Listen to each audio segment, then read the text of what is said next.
Woodpeckers stand out for their beauty and their impact on our forests.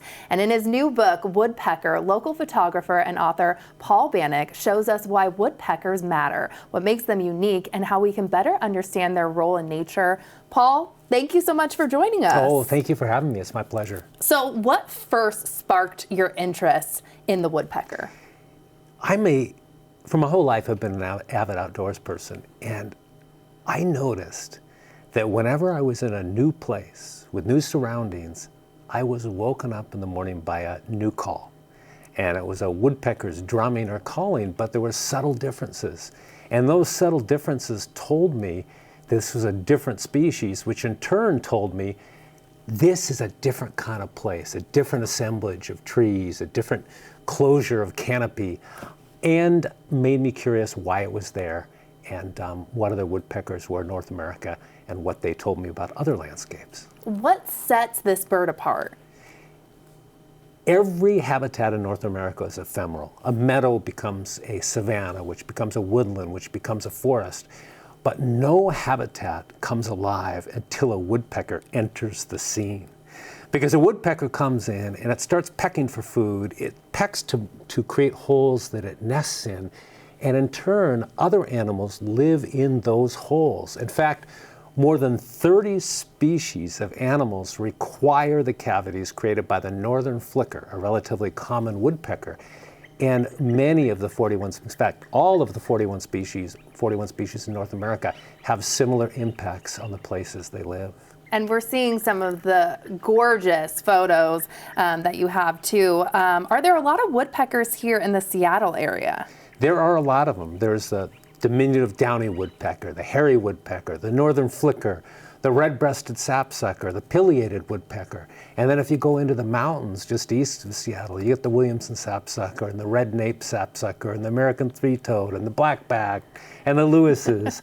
So there's a variety of them. And that is due to the fact that we have so many unique habitats in Washington State. So where am I going if I want to spot one? You could go to almost any wooded area. If you want to spot 5 or 6, go to Discovery Park.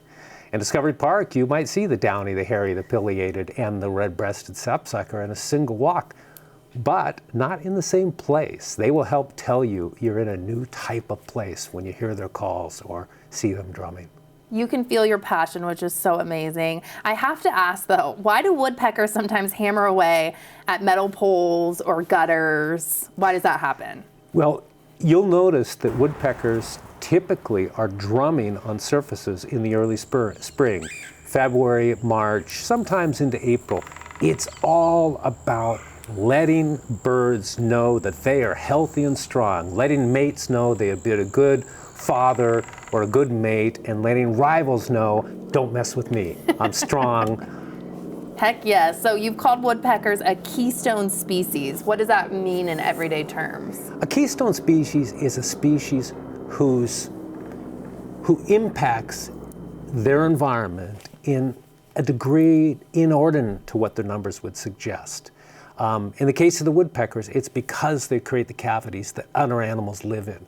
Sapsuckers, a particular type of woodpecker, creates little cavities in trees that bring sap out of the tree and allow hummingbirds to migrate. So hummingbirds, which migrate from south up into the north, come when there aren't many insects available for them. There's no flowers blooming, but they have the sap that the woodpeckers have brought forth. So a keystone species changes its environment, allowing other species to live in these places. So that's obviously why they're keeping, our forests healthy and everything moving. Exactly. Okay. And tell us a little bit more about what it's like to really go out in the field and capture these stunning photographs. Well, it's a joy, it's a love, it's a passion, and I feel quite lucky to do it. But it involves a lot of early mornings. I arrive before the sun rises, and because I want photographs that capture the birds going about their natural behaviors.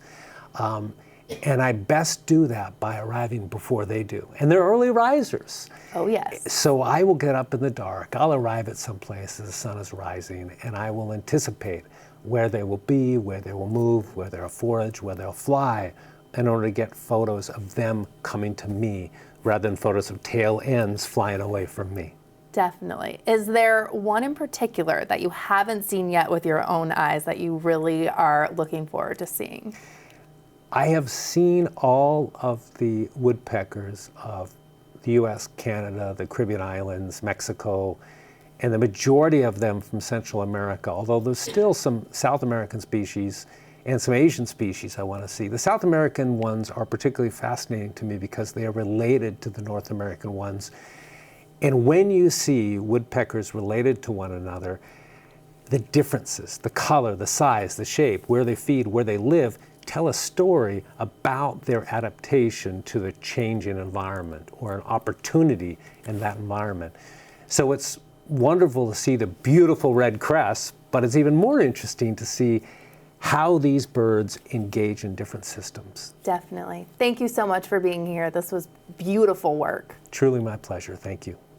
And if you'd like to hear more from Paul, he has 2 upcoming book events, one tonight, December 2nd at the Burien Public Library, and another one December 9th at the Redmond Public Library.